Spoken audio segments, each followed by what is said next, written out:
Hello friends, welcome back to first step. I hope आप सब लोग बिल्कुल ठीक होंगे। तो जो मैंने न्यू सीरीज़ स्टार्ट करी थी, इसमें हम लोग एनसीईआरटीज़ के चैप्टर्स को थोरली रीड कर रहे थे और उनका एक्सप्लेनेशन मैं दे रही थी। तो हमारा जो नेक्स्ट चैप्टर था वो क्लास 10th की साइंस की एनसीईआरटी का चैप्टर 5 है, लाइफ प्रोसेस। तो इसमें हम लोगों ने इंट्रोडक्शन को रीड आउट कर लिया था। इसमें बहुत सारी चीज़ें बताई गई थी आप लोगों को कि कैसे लाइफ है किसी ऑर्गेनिज्म में, उसको कैसे कंसिडर करते हैं, कौन कौन से फैक्टर्स होते हैं जिनसे हम कह सकते हैं कि ये लिविंग ऑर्गेनिज्म है, कौन से उसके अंदर केमिकल रिएक्शंस चलती हैं जिसके कारण वो उसको अलाइव कंसिडर करते हैं, और लाइफ प्रोसेस क्या है। ये सारी चीज़ें हम लोगों ने इंट्रोडक्शन में रीड आउट कर ली थी। तो आज से हम लोगों को जो न्यू टॉपिक स्टार्ट करना था वो था हमारा न्यूट्रिशन। तो न्यूट्रिशन क्या है, मैंने थोड़ा सा आप लोगों को इंट्रोडक्शन में भी बताया था कि न्यूट्रिशन क्या है। तो इसको आज हम लोग स्टार्ट करते हैं। न्यूट्रिशन में बोला है, व्हेन वी वॉक और ride a bicycle we are using up energy. हम लोग कोई भी काम कर रहे होते हैं, यहाँ पे एग्जांपल दिया गया, आप साइकिल चला रहे हैं या फिर आप वॉकिंग कर रहे हैं या साइकिल को राइड कर रहे हैं, तो उसको काम करने के लिए ना हमको एनर्जी चाहिए होती है। तो even when we are not doing any apparent activity, energy is needed to maintain a state of order in our body. अगर आप कोई ऐसा जो वर्क कर रहे हैं जिसमें आप जैसे फिजिकल वर्क नहीं कर रहे हैं, फिर भी हमारी बॉडी में बहुत सी फंक्शंस ऐसी चल रही हैं जिनको एनर्जी की रिक्वायरमेंट है। तो यहाँ पे वही बात बोली गई है कि ऐसे ज़रूरी नहीं है कोई आपको फिजिकल वर्क जो दिख रहा है, जैसे हाथों को चलाना, पैरों को चलाना या मूवमेंट करना, इसी में एनर्जी की रिक्वायरमेंट होती है। एनर्जी की रिक्वायरमेंट बॉडी के अंदर चल रही और भी फंक्शंस में होती है। तो वही बोला है, we also need material from the outside in order to grow, develop and synthesise protein and other substances needed in the body. This source of energy and materials is the food we eat. और यहाँ पे बोला है कि हमारी body को growth करने के लिए या उसे अपनी बॉडी में हम लोगों को प्रोटीन सिंथेसाइज करने के लिए या और भी सब्सटेंस जो हमारी बॉडी को ज़रूरत है, कार्बोहाइड्रेट, फैट्स, प्रोटीन्स, लिपिड्स, ये सारे ऑर्गेनिक मॉलिक्यूल्स के रिक्वायरमेंट को पूरा करने के लिए हम लोगों को बॉडी तो खुद भी कुछ चीज़ें सिंथेसाइज करती है, बट कैसे सिंथेसाइज करेगी, उसको जो रॉ मटेरियल चाहिए उसको सिंथेसाइज करने के लिए थोड़ा हमारी बॉडी खुद बनाती है, लेकिन बहुत मैक्सिमम अमाउंट हम लोगों को बाहर से चाहिए होता है। ठीक है, वो किस फॉर्म में हम लोग लेते हैं, वो हम लोग जो फूड खाते हैं वो उस फॉर्म से हम लोग एनर्जी लेते हैं। जो भी आप खाना खाते हैं, तो जैसे कभी भी हमारी बॉडी में कोई चीज़ की कमी होती है, जैसे प्रोटीन्स की कमी है, तो हम लोग डॉक्टर क्या एडवाइस देता है कि आप लोग पल्सेस खाइए, मतलब दालें खाइए, क्योंकि दालों में प्रोटीन की अमाउंट ज़्यादा है। तो प्रोटीन को रिक्वायरमेंट को नीड मतलब उसकी पूरी करने के लिए आप लोग क्या करते हैं, फिर प्रोटीन का इंटेक ज़्यादा करते हैं। यही बोला गया है कि हम लोगों को अपनी बॉडी के ग्रोथ के लिए या कोई भी नए सब्सटेंस के लिए बाहर से चीज़ों की नीड होती है। नेक्स्ट बोला है, how do living things get their food. कैसे लिविंग थिंग्स को अपना खाना मिलता है। The journal requirement for energy and the material is common in all organism, but it is fulfilled in different ways. देखो, रिक्वायरमेंट जैसे सारे ऑर्गेनिज्म हैं, किससे बना है, कार्बन कंपाउंड से बने हैं या फिर जो भी अलग अलग कंपाउंड से हम लोग बने हुए हैं, मेनली कार्बन कंटेंट ज़्यादा है। तो जितनी भी चीज़ें, जैसे सारे ऑर्गेनिज्म इसी चीज़ से बने हुए हैं, बस थोड़े थोड़े स्ट्रक्चर्स उनके अलग हैं, कॉम्प्लेक्स हैं, थोड़े सिंपलर ऑर्गेनिज्म हैं। सबको चाहिए तो वही एनर्जी है, मटेरियल, बट सबको ये एनर्जी को इनटेक करने का या फिर इनका जो मीडियम है फुलफिल करने का वो अलग है। जैसे प्लांट को भी हम लोग लिविंग कंसीडर करते हैं, क्या प्लांट हमारी तरह खाना खाते हैं, नहीं खाते हैं ना, लेकिन हम उनको अलग सोर्सेज हैं अपनी एनर्जी को रिक्वायरमेंट को पूरा करने के लिए। जैसे सनलाइट लेते हैं या वो सॉइल से वाटर लेते हैं, तो वो उनका उस तरीके का मीडियम है अपने रिक्वायरमेंट को। हम लोग क्या है, हम लोग डायरेक्ट फूड को इनटेक कर सकते हैं, हम लोग हायर ऑर्गेनिज्म है, तो हम लोग के अंदर वो मैकेनिज्म है कि हम डायरेक्ट फूड को इनटेक करके उसकी प्रोसेसिंग कर सकते हैं। तो वही फर्दर के बोला गया है, some organism uses simple food material obtained from inorganic sources in the form of carbon dioxide and water. These organisms, the autotrophs, include green plants and some bacteria. तो यहाँ पे बोला गया कुछ जो सिंपल फूड मटेरियल्स होते हैं जो कि हम लोग इनऑर्गेनिक हैं, जो जैसे कार्बन डाइऑक्साइड है, वाटर है, ये ऑर्गेनिक सोर्सेज नहीं होते, ये इनऑर्गेनिक होते हैं। तो कार्बन डाइऑक्साइड, वाटर है, इनसे ले लेते हैं। जैसे प्लांट्स हैं, सबसे अच्छा एग्जाम्पल प्लांट्स का होता है। प्लांट्स क्या करता है, कार्बन डाइऑक्साइड को इनटेक करता है, वाटर को कैसे, सॉइल से इनटेक करता है। तो ये इनऑर्गेनिक सब्सटेंस को प्लांट ऐसे इनटेक कर लेता है। और प्लांट्स के अलावा कुछ और भी ग्रीन प्लांट्स या फिर कुछ बैक्टीरियाज भी होते हैं जो भी ऑटोट्रॉपिक होते हैं। ऑटोट्रॉपिक्स कौन होते हैं, ऑटोट्रॉफ्स जो अपना खाना खुद से बनाते हैं, उनको ही तो कहते हैं ऑटोट्रॉप्स। ठीक है, ऑटो मतलब खुद से बनाना। तो यहीं पे बोला गया है, the other organism utilise complex substances. Other organism complex के लिए हम लोग सबसे अच्छा एग्जांपल है ह्यूमन बॉडी। ह्यूमन बॉडी एक कॉम्प्लेक्स स्ट्रक्चर है, तो उसको अलग अलग सब्सटेंस, जैसे हम लोग हैं, हम लोग डायरेक्ट अगर हम लोगों को क्या कहते हैं कोई भी प्रोटीन की ज़रूरत होती है तो डायरेक्ट हम लोग प्रोटीन का इंटेक नहीं करते, हम लोग कुछ ऐसा सब्सटेंस खाते हैं जिसमें प्रोटीन की क्वांटिटी ज़्यादा हो, तो उसके बाद उससे हमारी बॉडी प्रोटीन जो भी होता है उसको एक्सट्रैक्ट कर लेती है। और लेकिन जो प्लांट्स हैं वो लोग डायरेक्टली उसी सब्सटेंस को इंटेक करते हैं जिसकी उनको रिक्वायरमेंट होती है।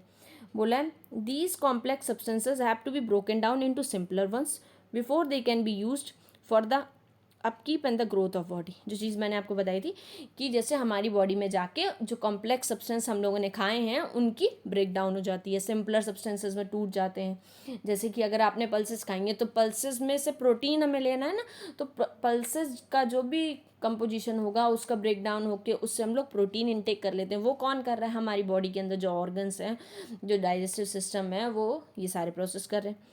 और बोला गया है to achieve this organism uses biocatalyst called enzyme. अब इस केमिकल रिएक्शन को या फिर जो भी बायोकेमिकल प्रोसेस हमारी बॉडी में हो रही है, तो इसको इन्हेंस करने के लिए या इस प्रोसेस को कंप्लीट करने के लिए कौन सी जो सब्सटेंस होते हैं जो हमारी बॉडी में इसको फिजिबल बनाते हैं, वो होते हैं एंजाइम्स। तो एंजाइम्स इन कॉम्प्लेक्स ऑर्गेनिज्म को ब्रेक करके स्मॉलर ऑर्गेनिज्म में कन्वर्ट करते हैं, जो कि हमारी बॉडी जिनको डायरेक्टली ग्रोथ में या फिर अपनी एनर्जी के फॉर्म में यूज़ कर सकती है। नेक्स्ट बोला गया thus the heterotroph survival depends directly और indirectly on the autotrophs. Heterotrophic organism include animal and fungi. Plants थे और कुछ बैक्टीरिया जो अपना खाना डायरेक्टली इनऑर्गेनिक सब्सटेंस ले लेते थे बाहर से और अपना खाना खुद प्रिपेयर कर लेते थे। बट जो हम लोग होते हैं हेट्रोट्रॉप्स, जो दूसरों पे डिपेंड करते हैं, ठीक है, डायरेक्टली भी डिपेंड कर सकते हैं। जैसे डायरेक्टली डिपेंड करने वाली बात बताते हैं हम आपको, कुछ एनिमल्स जैसे काऊ है। काऊ क्या करती है? उसको खाना पका के तो नहीं देना पड़ता, वो ग्रास खा लेती है। ग्रास में जो भी सब्सटेंस है, जो भी न्यूट्रिएंट उसे चाहिए होते हैं, जो भी मिनरल्स चाहिए हैं, जो भी चीज़ें चाहिए, सब्सटेंस, प्रोटीन चाहिए, कार्बोहाइड्रेट चाहिए, वो प्लांट को डायरेक्ट खा के उसको डाइजेस्ट करती है। बट हम लोग क्या है, हम लोग उसको पकाते हैं, फिर उसे और कॉम्प्लेक्स बनाते हैं फूड को, उसके बाद उसका ब्रेकडाउन हमारी बॉडी में हो जाता है। और ये ब्रेकडाउन कौन करवाता है, कौन हेल्प करता है? एक बायोकैटलिस्ट, यहाँ पे एग्जाम्पल दिए गए एंजाइम्स होते हैं, वो इनको फिजिबल बनाते हैं। आई होप आपको ये क्लियर होगा कि हेट्रोट्रॉप्स और ऑटोट्रॉप्स, और भी अच्छे से डिटेल में आगे दिया गया है थोड़ा सा, बट आगे हम लोग स्टार्ट करते हैं ऑटोट्रॉपिक न्यूट्रिशन। ठीक है, तो ऑटोट्रॉपिक न्यूट्रिशन क्या होता है, तो इसको अब डिटेल में देखते हैं। Carbon and energy requirements of the autotrophic organism are fulfilled by the photosynthesis. Photosynthesis process आप लोगों ने बचपन से पढ़ा होगा। It is a process by which, ये डेफिनेशन बिल्कुल लर्न होती है, it is a process by which plants prepare their own food in the presence of sunlight, water and air. Air में मेनली कार्बन डाइऑक्साइड। तो यही बात बोलेंगे, जैसे जो ऑटोट्रॉपिक ऑर्गेनिज्म है, ऑटोट्रॉपिक ऑर्गेनिज्म में आप सिर्फ प्लांट को कंसीडर मत करिएगा, बट यहाँ पे हम लोग प्लांट का एग्जांपल लेके चल रहे हैं। कुछ बैक्टीरियाज भी ऐसे होते हैं जो ऑटोट्रॉपिक होते हैं, कभी कभी कुछ और एल्गीज भी होते हैं जो ऑटोट्रॉपिक होते हैं, जो अपना खाना खुद बनाते हैं। कुछ अदर ऑर्गेनिज्म भी होते हैं। तो यहाँ पे ऑटोट्रॉपिक की बात करी गई है। ऑटोट्रॉपिक में जैसे कार्बन की रिक्वायरमेंट है और एनर्जी की रिक्वायरमेंट है। तो ये जो सब्सटेंस है, ये फोटोसिंथेसिस का जो प्रोसेस होता है वो एक बहुत कॉम्प्लेक्स प्रोसेस होता है। तो जब प्लांट ये सनलाइट है, कार्बन डाइऑक्साइड है, वाटर को इनटेक कर लेता है, उसके बाद वो उससे एनर्जी फॉर्म करता है। ये कौन सा प्रोसेस है? फोटोसिंथेसिस। इसमें बोला गया है it is the process by which autotrophs take in substance from the outside and convert them into stored forms of energy. तो ये जो बाहर से सनलाइट, कार्बन डाइऑक्साइड और वाटर लिया है, उसको प्लांट अपने अंदर ले जाके किस फॉर्म में? एनर्जी की फॉर्म में स्टोर करके रखता है। और जब भी एनर्जी की ज़रूरत होती है, एनर्जी किसके लिए ज़रूरत है? उसे कोई भी मैकेनिज्म करने के लिए ज़रूरत है, जैसे ग्रोथ करने के लिए ज़रूरत है, प्लांट की ग्रोथ करने के लिए, या फ्लावरिंग हो रही, तो ये सारे मैकेनिज्म भी तो हैं, उसके लिए भी तो एनर्जी रिक्वायरमेंट होगी, तो उसमें एनर्जी का फिर यूटिलाइजेशन हो जाता है। नेक्स्ट बोला गया this material is taken in the form of carbon dioxide, water which is converted into carbohydrates in the presence of sunlight and chlorophyll. तो ये डेफिनेशन होती है ना फोटोसिंथेसिस की, कि कार्बन डाइऑक्साइड लिया एयर से, फिर उसके बाद क्या रिलीज करते हैं? जब प्लांट्स इनटेक करते हैं कार्बन डाइऑक्साइड की, और वो एक्सेल आउट करते हैं क्या? ऑक्सीजन। तो कार्बन डाइऑक्साइड, वाटर और सनलाइट की प्रेजेंस में ये क्या बनाते हैं? कार्बोहाइड्रेट्स बनाते हैं। कार्बोहाइड्रेट आप लोगों ने रिएक्शन पढ़ी होगी, ग्लूकोज की C6H12O6, तो उसी का फॉर्मेशन ये फोटोसिंथेसिस में होता है। कार्बोहाइड्रेट्स का कैसे यूज़ होता है एनर्जी में? Carbohydrates are utilise for providing energy to the plants. उसके बाद कार्बोहाइड्रेट्स के ब्रेकडाउन से क्या होता है, एनर्जी हो, हम लोग मतलब जो भी होता है उसको, जो भी कॉम्प्लेक्स स्ट्रक्चर होता है कार्बोहाइड्रेट्स का, उनसे हम लोग क्या करते हैं, एनर्जी का फॉर्मेशन कर लेते हैं। ये बोला गया है, we will study how this take place in the next section. The carbohydrates which are not used immediately are stored in the form of starch, which serves as an internal energy reserve to be used as when required by the plant. अब ये नहीं है कि जितना भी उसने photosynthesis में carbohydrate बनाया वो सारा एक ही बार में यूटिलाइज हो जाएगा एनर्जी के। कुछ जो होता है, कुछ अमाउंट ऑफ कार्बोहाइड्रेट स्टोर्ड हो जाता है, मतलब उसे स्टोर कर दिया जाता है कि अगर कभी बाद में एनर्जी की रिक्वायरमेंट हुई और प्लांट को प्रॉपर सनलाइट उस समय नहीं मिल पाई फूड बनाने के लिए या कार्बोहाइड्रेट बनाने के लिए, तो वो स्टोर्ड वाले कार्बोहाइड्रेट से, जिसको स्टार्च के फॉर्म में स्टोर किया जाता है, वहाँ से उसको ले सकता है और एनर्जी उससे ले सकता है। क्योंकि ये जैसे हम लोग क्या करते हैं ना, कभी कभी क्या करते हैं, सारा अपना कुछ जो एक्स्ट्रा सामान होता है घर में जिसकी रिक्वायरमेंट ज़्यादा होती है उसको स्टोर करके रखते हैं। जैसे पैसे, किसी की इनकम आ रही है तो वो पूरी तो एक बार में खर्च नहीं कर देगा, थोड़ी सी इनकम को अपनी स्टोर करके रखेगा कि कभी भी इमरजेंसी का टाइम हो तो उसको वो यूटिलाइज कर लें। ऐसे ही प्लांट भी इस मैकेनिज्म को फॉलो करते हैं, वो सारे कार्बोहाइड्रेट की एनर्जी को तुरंत खत्म नहीं करते हैं, कुछ वो एक्स्ट्रा फॉर्म में भी स्टोर रखते हैं। और वो किस फॉर्म में स्टोर करते हैं, स्टार्च के फॉर्म में। बोला है next, a somewhat similar situation is seen in us where some of the energy derived from the food we eat is stored in our body in the form of glycogen। ये mechanism human bodies में भी होती है। इसमें क्या होता है, जो भी हम लोग क्या कहते हैं, मेनली हम लोगों को क्या चाहिए होता है, ग्लूकोज चाहिए होता है हमारी बॉडी में, ये भी एक तरीके का कार्बोहाइड्रेट होता है। तो वो सारा जितना भी हम लोग फूड खाते हैं वो सारा तुरंत यूटिलाइज नहीं हो जाता है और एनर्जी में कन्वर्ट हो जाए और वो एनर्जी हम लोग यूज़ कर लें, सारे सेल्स यूज़ कर लें। क्या होता है ना, कुछ ग्लूकोज स्टोर्ड हो जाता है, लेकिन वो ग्लूकोज के फॉर्म में नहीं होता, वो क्या होता है, ग्लाइकोजन में कन्वर्ट हो जाता है। जैसे कार्बोहाइड्रेट प्लांट्स में स्टार्च के फॉर्म में स्टोर होता है, ऐसे ह्यूमन बॉडी में जो ग्लूकोज हम लोगों ने लिया है वो ग्लाइकोजन में कन्वर्ट हो जाता है और वो स्टोर हो जाता है कि कभी आपने खाना नहीं खाया और उसके बाद आपको एनर्जी की रिक्वायरमेंट हुई तो आपकी बॉडी में जो ग्लाइकोजन स्टोर्ड है वो ग्लूकोज में वापस से कन्वर्ट हो जाएगा और फिर आप उससे उससे आपके जो बॉडी के सेल्स हैं वो एनर्जी लेके अपना काम कर सकते हैं। तो ये होता है ना, कभी कभी एक दिन भूखा रह पाते हैं, जिसके अंदर जितना ज़्यादा ग्लाइकोजन होता है वो ज़्यादा दिन सर्वाइव करेगा। तो यही बात यहाँ पे बताई गई है कि सिर्फ प्लांट में ऐसी मैकेनिज्म नहीं होती है, किसमें, ह्यूमन बॉडीज़ में भी होती है। अब देखिए, ये जो आपको यहाँ पे केमिकल रिएक्शन दी गई है, ये फोटोसिंथेसिस की है। ये जो है, ये देखिए यहाँ पे कार्बन डाइऑक्साइड होती है, फिर वाटर लिया जाता है इनटेक, ये क्लोरोफिल हो गया। उसके बाद सनलाइट की प्रेजेंस ज़रूरी है, क्योंकि दिन में खाना बनाते हैं तभी सनलाइट होती है ना, उसकी रिक्वायरमेंट होती है, तभी प्लांट्स दिन में खाना बनाते हैं, इसलिए हम लोग कहते हैं। तो उससे क्या बन रहा है, ये ग्लूकोज बन रहा है और ये ऑक्सीजन रिलीज हो रही है और एक बाई प्रोडक्ट के फॉर्म में वाटर भी रिलीज हो रहा है। ठीक है, तो ये बहुत इंपॉर्टेंट रिएक्शन है, इसको बिल्कुल प्रॉपर इसकी जो भी लेबलिंग है, जितने ग्लूकोज के मॉलिक्यूल्स बन रहे हैं, जितने कार्बन डाइऑक्साइड के मॉलिक्यूल्स यूज हैं, C6H12O6 12H2O, ये सारा जितना भी लिखा हुआ है, C मतलब 6 कार्बन डाइऑक्साइड, 12 वाटर के मॉलिक्यूल क्लोरोफिल की प्रेजेंस में और सनलाइट की प्रेजेंस में जब ग्लूकोज का फॉर्मेशन कर रहे हैं और उसके साथ वाटर रिलीज हो रहा है और हाइड्रो मतलब ऑक्सीजन गैस भी रिलीज हो रही है, ये तो बाहर रिलीज कर देते हैं, वाटर को स्टोर कर लेते हैं या फिर वो बाद में प्लांट से लॉस हो जाता है, एक्स्ट्रा वाटर जितना भी होता है। तो ये प्रोसेस जो होती है, इसी को हम लोग किसकी, ये होती है, ये हो गई फोटोसिंथेसिस की रिएक्शन आपकी। ठीक है, नेक्स्ट अब हम लोग बात करते हैं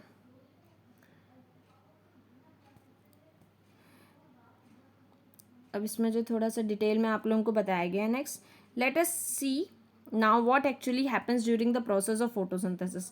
तो अब फोटोसिंथेसिस में क्या होता है, इसको हम लोग थोड़ा सा डिटेल में देखते हैं। इसमें बोला गया है, सबसे पहले होता है absorption of light energy by the chlorophyll. सबसे पहले जो, तो इसमें सबसे पहले क्या होता है, absorption of light energy by the chlorophyll. जो क्लोरोफिल जो हम लोगों ने पढ़ा था ना क्लास 9 में, प्लास्टिड होता है, प्लास्टिड में जो क्लोरोप्लास्ट होता है, क्लोरोप्लास्ट में जो क्लोरोफिल ग्रीन कलर का सब्सटेंस होता है, वो सनलाइट को एब्जॉर्ब करने में हेल्प करता है। प्लांट को जो भी सनलाइट लेनी होती है तो वो कौन सा सब्सटेंस हेल्प करता है उसे एब्जॉर्ब करने में, क्लोरोफिल हेल्प करता है। नेक्स्ट क्या होता है, सबसे पहले तो सनलाइट ले ली प्लांट ने, जैसे ही सन की रेजेस पे लीव्स पे पड़ती हैं तो लीव्स जो ग्रीन कलर की होती हैं उस पर, जैसे इसमें यहाँ पे स्ट्रक्चर आप लोगों को दिखाया गया है, ये देखिए ये जो ग्रीन कलर की लीफ है तो ये ग्रीन कलर की क्यों है, क्योंकि इसमें क्लोरोफिल पाया जा रहा है। तो इस पे जब सनलाइट पड़ेगी तो इसमें जो क्लोरोफिल के मॉलिक्यूल्स हैं वो उस सनलाइट को एब्जॉर्ब कर लेंगे। नेक्स्ट क्या होगा, नेक्स्ट बोला है conversion of light energy to chemical energy and splitting of water molecules into hydrogen and oxygen. सबसे पहले क्या होता है, जो लाइट एनर्जी है उसको केमिकल एनर्जी में कन्वर्ट किया जाता है। केमिकल एनर्जी में कैसे कन्वर्ट किया जाता है, जो भी एनर्जी मिली होती है उससे सबसे पहले क्या होता है, एक प्रोसेस होता है जो H2O को ब्रेक कर देता है हाइड्रोजन मॉलिक्यूल्स में और ऑक्सीजन मॉलिक्यूल्स में। तो जब आप 11th क्लास में ये पूरा फोटोसिंथेसिस का प्रोसेस पढ़ेंगे तो उसमें आपको सारी ये जितनी भी केमिकल रिएक्शंस होती हैं स्टेप बाय स्टेप सारी पढ़ाई जाएंगी। बट अभी आपको ये छोटे से शॉर्ट में याद रखना है कि हाइड्रोजन जो वाटर मॉलिक्यूल होता है वो हाइड्रोजन और ऑक्सीजन में ब्रेक हो जाता है। सबसे पहले बहुत इंपॉर्टेंट रिएक्शन होती है, क्योंकि जो ये ऑक्सीजन रिलीज होती है, ये यही वाली ऑक्सीजन जो हम लोग कहते हैं ना प्लांट रिलीज करता है ऑक्सीजन, वो यही होती है। उसके बाद हाइड्रोजन का यूज हो जाता है। उसके बाद क्या हो रहा है, reduction of carbon dioxide to the carbohydrates. तो रिडक्शन क्या प्रोसेस होती है, रिडक्शन में हम लोग क्या करते हैं, जैसे जब हम ऑक्सीडेशन और रिडक्शन पढ़ते हैं ना तो उसमें कहते हैं हाइड्रोजन का एडिशन हो जाता है, ऑक्सीडेशन में ऑक्सीजन का एडिशन होता है, तो रिडक्शन में हाइड्रोजन का एडिशन होगा किसी भी कंपाउंड, किसी भी केमिकल कंपाउंड में, जैसे कार्बन डाइऑक्साइड है, जो भी ऑर्गेनिक कंपाउंड इनऑर्गेनिक कंपाउंड है कार्बन डाइऑक्साइड, इसमें ये हाइड्रोजन ऐड होके अब क्या बना लेता है, ग्लूकोज का मॉलिक्यूल बना लेता है। तो वही बात बोली। तो सबसे पहले तो लाइट एनर्जी, प्लांट जो होता है वो लाइट एनर्जी को ले रहा है, कौन हेल्प कर रहा है, क्लोरोफिल हेल्प कर रहा है। दूसरा, लाइट एनर्जी केमिकल एनर्जी में कन्वर्ट होती है और वो हेल्प करती है वाटर मॉलिक्यूल को स्प्लिट करने में। किसमें स्प्लिट करती है, हाइड्रोजन और ऑक्सीजन में। और जो ये ऑक्सीजन निकलती है वो प्लांट बाहर रिलीज कर देता है। उसके बाद जो हाइड्रोजन होती है उस हाइड्रोजन का यूज वो कर लेता है कार्बन डाइऑक्साइड को रिड्यूस करने में और वो उसको कार्बोहाइड्रेट में कन्वर्ट कर देता है। नेक्स्ट बोला है these steps need not to be taken place one after the immediately. जैसे मैंने आपको इमीडिएटली ये स्टेप्स बताई हैं, सबसे पहले ये हुआ और लास्टली कार्बोहाइड्रेट बन गया, बट इतने स्मूथली ये प्रोसेस नहीं चलती हैं। थोड़ा थोड़ा टाइम लेके पहले क्या होता है, एनर्जी हो गई जितनी भी सनलाइट से लेनी थी, उसके बाद ये नाइट में कार्बन डाइऑक्साइड का फॉर्मेशन करता है। जैसे क्या होता है ना, for example desert plant takes up carbon dioxide at night and prepare an intermediate which is acted upon by the energy observe. बोला है फॉर एग्जाम्पल जो डिजर्ट के प्लांट्स होते हैं वो take up carbon dioxide at the night and prepare an immediate intermediate which acted upon by the energy observe by the chlorophyll during the day. तो मतलब जैसे डिजर्ट प्लांट है, उनकी देखो सब लोग अपने अकॉर्डिंग, जैसी उनकी हैबिटेट होती है उसके अकॉर्डिंग प्लांट्स का एडेप्टेशन होता है, ठीक है। तो वही बात बोली कि जो डिजर्ट्स के प्लांट होते हैं वो क्या करते हैं, कार्बन डाइऑक्साइड को रात में इकट्ठा करके रख लिया उन्होंने, ठीक है। उसके बाद एक इंटरमीडिएट बना दिया, मतलब जो केमिकल रिएक्शन पूरी होनी थी उसका एक बीच का प्रोडक्ट बना दिया। और क्या हुआ, उस समय तो रात में सनलाइट नहीं है, बट जब रात के टाइम, जब सुबह के टाइम पे दोबारा से सनलाइट आती है तो जो सनलाइट की नीड है उससे जो काम होना है वो दिन में करा लिया, जिससे कि ज़्यादा अमाउंट में वो फूड बना सकें। रात में आधी स्टेप्स कंप्लीट करके रखते हैं जिससे दिन में वो जितनी देर के लिए भी सनलाइट आए, चाहे थोड़े टाइम के लिए आए, उसमें वो ज़्यादा अमाउंट में फूड बना सकें, ठीक है। नेक्स्ट क्या बोला है उन्होंने, let us see how each components of the above reaction are necessary for photosynthesis. If you carefully observe the cross section of leaf under the microscope, जो ये इधर आप लोगों को दे रखा गया, you will notice that some cell contain green dots and these green dots are cell organelles called chloroplast which contain chlorophyll, ठीक है। यहाँ पे बात करी गई है क्लोरोफिल के बारे में बताया गया है। देखते हैं क्या होता है क्लोरोफिल। आपको ये जो ग्रीन ग्रीन से डॉट्स यहाँ पे नज़र आ रहे हैं ना, इन्होंने बोला है जैसे ये जो मिड रिब होती है, मिडिल वाली लाइन, उसके बाद ये से जो पूरा जो स्ट्रक्चर होता है उसे कहते हैं हम लोग लैमिना। प्लांट का स्ट्रक्चर जैसे लीफ का जो प्लेन पार्ट होता है उसे लैमिना कहते हैं। फिर यहाँ पे देखिए थोड़े से फ्लोएम और जाइलम भी दिखाए गए हैं कि यहाँ पे स्ट्रक्चर आप वो देखिए कि ये यहाँ पे जो सर्कुलर फॉर्म है इसमें बताया गया है। तो ये देखते हैं जो ग्रीन कलर के डॉट्स हैं आपको ये दिख रहे हैं, क्लोरोप्लास्ट हैं ये सारे। किसके अंदर ये पाए जा रहे हैं, जो सेल पाए जा रहे हैं ना प्लांट सेल के अंदर, उसके अंदर प्लांट की लीफ के अंदर देखिए सब में ग्रीन कलर के कुछ स्ट्रक्चर्स दिख रहे हैं, कहीं कहीं पे ज़्यादा हैं, कहीं पे कम है। तो ये सारी कौन है, क्लोरोप्लास्ट हैं। ये क्लोरोप्लास्ट ग्रीन कलर की क्यों है, क्योंकि इसमें क्लोरोफिल पाया जा रहा है इसी के कारण, ठीक है। तो ये स्ट्रक्चर आपको लेबलिंग के लिए आ सकता है, जैसे ये अपर एपिडर्मिस है, मतलब लीफ की ऊपर वाली लेयर, ये लोअर एपिडर्मिस से नीचे वाली लेयर, ठीक है। क्लोरोप्लास्ट हो गए, एयर स्पेसेस भी होते हैं सेल में, और कुछ गार्ड सेल्स भी होते हैं। ये हम लोग स्टोमेटा का जब स्ट्रक्चर पढ़ेंगे तो उसमें गार्ड सेल्स देख लेंगे। और जाइलम और फ्लोएम को कंबाइंडली हम लोग वस्कुलर बंडल कहते हैं, इसलिए इनको यहाँ पे वस्कुलर बंडल लिखा हुआ है, ठीक है। उसके बाद ये वैक्सी क्यूटिकल होती है, जो एक कवरिंग होती है लीफ के बाहर, उसकी बात करी हुई है, ठीक है। नेक्स्ट यहाँ पे इन्होंने बोला है एक एक्टिविटी के लिए, ठीक है। तो उसको हम लोग कल कंसीडर करेंगे कि इस एक्टिविटी में क्या बताया गया है, कैसे इसमें हम लोग चेक करते हैं ना मेनली कि क्लोरोफिल का जो प्रेजेंस है प्लांट में वो कैसे सनलाइट के फॉर्मेशन, मतलब जो फूड के फॉर्मेशन में हेल्प करती है, कैसे वो क्लोरोफिल का मेजर रोल होता है किसी भी प्लांट में क्या करवाने में, फोटोसिंथेसिस करवाने में। तो इसको हम लोग नेक्स्ट क्लास में कंसिडर करेंगे, और ये एक्टिविटी आप लोग रीड भी कर सकते हैं तब तक, और नेक्स्ट क्लास में मैं इसको एक्सप्लेन कर दूँगी। और ये जो स्ट्रक्चर आगे देखिए आपको स्टोमेटा का दिया हुआ है, ये सारी चीज़ें हम लोग कल रीड करेंगे। आई होप आपको समझ में आया होगा। अगर कोई भी डाउट हो या कोई भी क्वेरी हो तो आप लोग कमेंट सेक्शन में पूछ सकते हैं। और अभी तक आपने चैनल को सब्सक्राइब नहीं किया है तो प्लीज़ इसको सब्सक्राइब करिए, जिससे कोई भी न्यू वीडियो मैं बनाऊंगी तो उसका नोटिफिकेशन आप तक तभी पहुंचेगा अगर आपने चैनल को सब्सक्राइब किया होगा।